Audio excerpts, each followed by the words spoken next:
Selamat pagi anak-anakku. Izinkan Pak Abidu untuk menyampaikan sedikit omong kosong. Walaupun tadi disebut oleh Miss Ayu Moido, tapi Pak Abidu tidak menyebutnya ini Moido. Karena Moido adalah kata-kata mutiara, kata-kata yang bisa membimbing, kata-kata yang bisa diambil pelajaran. Tapi kali ini Pak Abidu mau menyampaikan cerita-cerita saja. Pak Abidu mau cerita, mungkin ini akan bisa diambil pelajaran untuk mengenal Nabi kita, yaitu Nabi Muhammad Shallallahu Alaihi Wasallam. Mau cerita tentang kehebatan Nabi Muhammad Shallallahu Alaihi Wasallam. Kenapa kita setiap pada bulan Maulid Nabi kita disunahkan atau kita secara adat memperingati Maulid Nabi? Kenapa sih? Anak-anakku, hei anak-anakku, hanya 5 menit Pak Abidu mau bercerita, tolong didengarkan ya.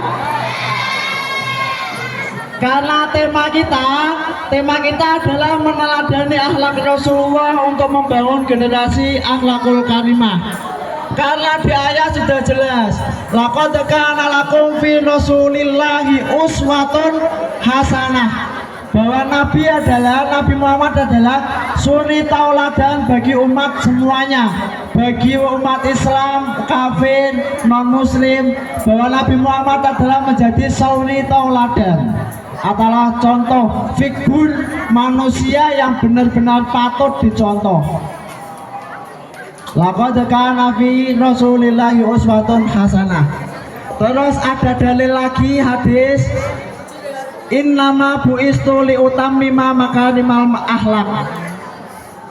Nabi bersabda, saya hanya diutus untuk membenarkan akhlak manusia. Bayangkan kalau manusia tak punya akhlak, tidak akan ada bedanya antara manusia dengan hewan. Karena manusia sangat mulia karena dia berakhlak, dia punya akal, dia punya akhlak. Makanya manusia itu kriteria manusia yang sempurna, makhluk yang sempurna. Terus ada hadis lagi, wa ma arsalna illa rahmatan lil alamin, bahwa Nabi Muhammad itu diutus untuk menjadi rahmat bagi umat Islam. Sepatutnya Pak Abidu mau mencerita, kenapa kita kok kalau Maulid Nabi kita selalu merayakan atau mengadakan acara-acara Maulid Nabi? Karena di waktu peristiwa kelahiran Nabi Muhammad terdapat kejadian-kejadian yang sangat wah dan sangat gempar sekali bagi manusia yang lain. Anak-anakku, hei, 1, 2, 3, cep, menang duit, cep, cep. Ini Pak Abidu mau cerita, ada peristiwa apa saja waktu kelahiran Nabi Muhammad. 1, kelahiran Nabi Muhammad, pasukan Abraha, yaitu pasukan gajah-gajah yang ingin meruntuhkan Ka'bah, dipukul mundur oleh bangsa Arab, sampai-sampai burung-burung ababil membantu untuk menyerang Abraha. Abraha itu gugur, belonyot kabeh. Itu kejadian saat Nabi Muhammad lahir. Terus kejadian yang kedua, Istana Kisra. Istana Kisra itu istana kerajaan yang ada di Mekah. Saat itu mereka penyembah api. Gedung-gedung mereka seketika Nabi Muhammad itu lahir, gedung-gedung berbesaran-besaran runtuh seketika. Sesembahan mereka yaitu api yang telah tidak pernah padam sampai ribu-ribuan tahun, ketika Nabi Muhammad lahir apinya padam, istananya runtuh seketika. Itu ketika Nabi Muhammad lahir. Terus yang ketiga, kaum jin tidak bisa mengintip berita langit. Jin, setan, demit, gendriwo, pocong, makhluk halus itu tidak bisa mengintip berita-berita dari langit. Waktu sebelum Nabi Muhammad lahir itu perdukunan, paranormal, moto batin itu semua marak di sana. Jin-jin itu membantu orang-orang untuk mencuri dari kabar dari langit. Tapi ketika Nabi Muhammad lahir, kabar-kabar dari langit itu ditutup oleh Allah. Jadi jin-jin nggak bisa mencuri kabar-kabar dari langit. Orang-orang dahulu itu tahu nanti akan kejadian apa, nanti akan ada peristiwa apa. Orang-orang dulu itu tahu, bisa memprediksi karena dikabari oleh jin. Tapi ketika Nabi Muhammad lahir, jin-jin tersebut tidak bisa mencuri kabar dari langit. Itu. Terus tanah haram, tanah Mekah yang tandus, yang kering, yang panas, dulu gak bisa ditumbuhi oleh tumbuhan-tumbuhan apapun kecuali kurma. Ketika Nabi Muhammad lahir, tanah haram langsung subur, bisa dipenuhi oleh berbagai tumbuhan-tumbuhan. Perairannya kosong, Nabi Muhammad lahir, zam-zam beludak. Zam-zam beludak sampai kelebihan air. Itu karena kelahiran Nabi Muhammad. Terus yang keempat, yang kelima, Siti Aminah tuh pernah bermimpi kepada Nabi Ibrahim saat mengandung. Siti Aminah, ibunda Nabi Muhammad, itu ketika tidur dia bermimpi Nabi Ibrahim.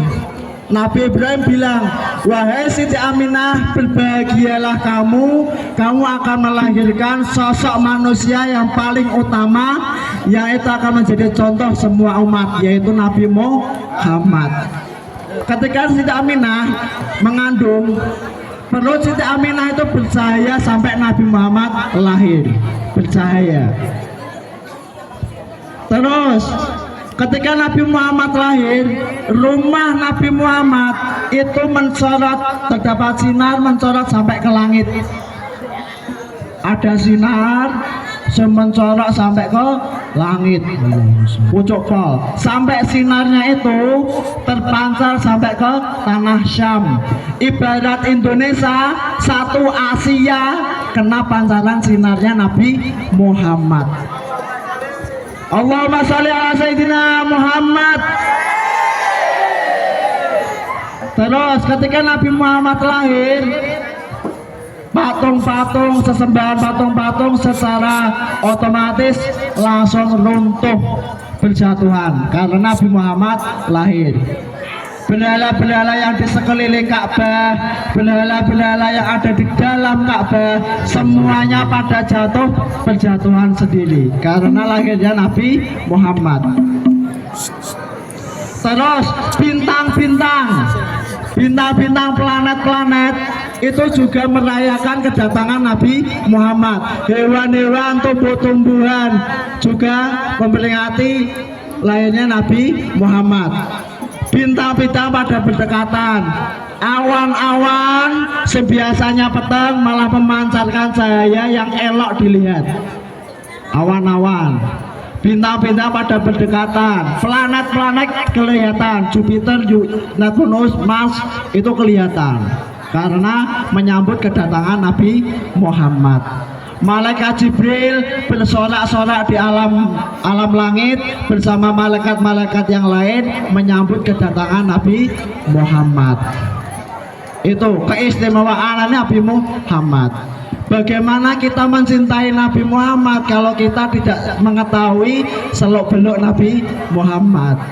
Dengan kita mengetahui kehebatan Nabi Muhammad, rasa cinta kita akan semakin mendalam. Ya kan? Ya kan?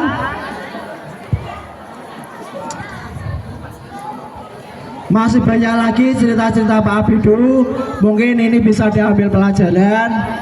Ini adalah kehebatan Nabi Muhammad. Semoga kita semua mendapatkan syafaat Nabi Muhammad, yaitu syafaatul udma. Allahumma. Ada cerita sendiri mengenai syafaatul udma. Pak Abidu punya cerita mungkin di lain kali. Oke.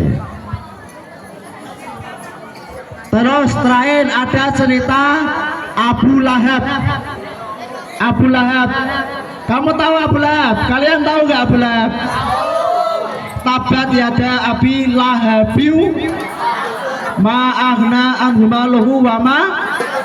Abu Lahab adalah paman Nabi, tapi ketika masa mudanya Nabi, hijrahnya Nabi ditentang, akhirnya mendapatkan laknat oleh Allah. Tapi Abu Lahab mendapatkan keringanan ketika hari Senin, keringanan siksa di hari Senin, karena Abu Lahab waktu kelahiran Nabi Muhammad itu juga merayakan kedatangan Nabi Muhammad.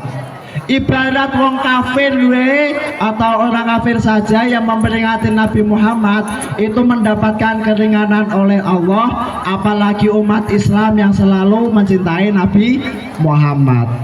Itu saja.